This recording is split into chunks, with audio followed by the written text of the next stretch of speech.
మహేష్ బాబు గారి హౌస్ ఇది. ఫిలిం నగర్లో అయితే ఉంటుంది ఈ హౌస్.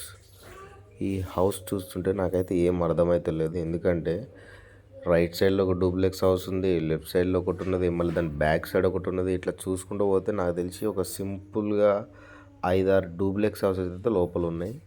అంటే మహేష్ బాబు గారు డ్యాన్స్ ప్రాక్టీస్ చేయడానికి ఒకటి, సినిమా థియేటర్కి ఒకటి, ఇలా డిఫరెంట్గా అయితే కట్టించుకున్నారేమో అని నేనైతే అనుకుంటున్నా. మీ అభిప్రాయం ఏంటో కామెంట్లో రాయండి. హౌస్ అయితే ఇలా ఉంటుంది బ్రదర్. మనకి ఎప్పటి నుంచో కామెంట్ వస్తుంది కానీ మనకి కొద్దిగా టైం పట్టింది అనమాట చేయడానికి. హౌస్ అయితే ఇలా ఉంటుంది. ఈ చిన్న హౌస్ అయితే కాదు ఇది. నేనైతే ఏ హీరోకి చూడలేదు లోపల ఇన్ని హౌసెస్ ఉండటం. ఓన్లీ మహేష్ బాబు గారు ఒక్కరికే ఉన్నది ఇట్లా. ప్రతి ఒక్కరికి కూడా ఒకటే హౌస్ చాలా పెద్దగా ఉంటుంది. కాకపోతే ఇదేంటో డిఫరెంట్గా డూప్లెక్స్ హౌసెస్ అయితే లోపల ఉన్నాయన్నమాట. చాలా బాగుంటుంది హౌస్ ఇది. మనకి బయట నుంచి కూడా లుక్ చాలా బాగా కనిపిస్తుంది అనమాట.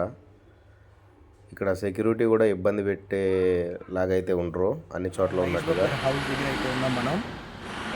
మనకైతే కామెంట్ బాక్స్ అయితే కామెంట్ వచ్చింది కదా బ్రదర్, నీకోసం అయితే చేస్తున్నా. హౌస్ అయితే చిన్న అయితే కాదు, ఇది పెద్ద హౌస్. ఇందులో ఒక సింపుల్గా 5 డూప్లెక్స్ హౌసెస్ అయితే ఉంటాయి. నెక్స్ట్ ఈ వీడియో కూడా కామెంట్ చేసేయండి. మన lucky cinema updates YouTube channel కూడా సబ్స్క్రైబ్ చేసుకోండి. బాయ్.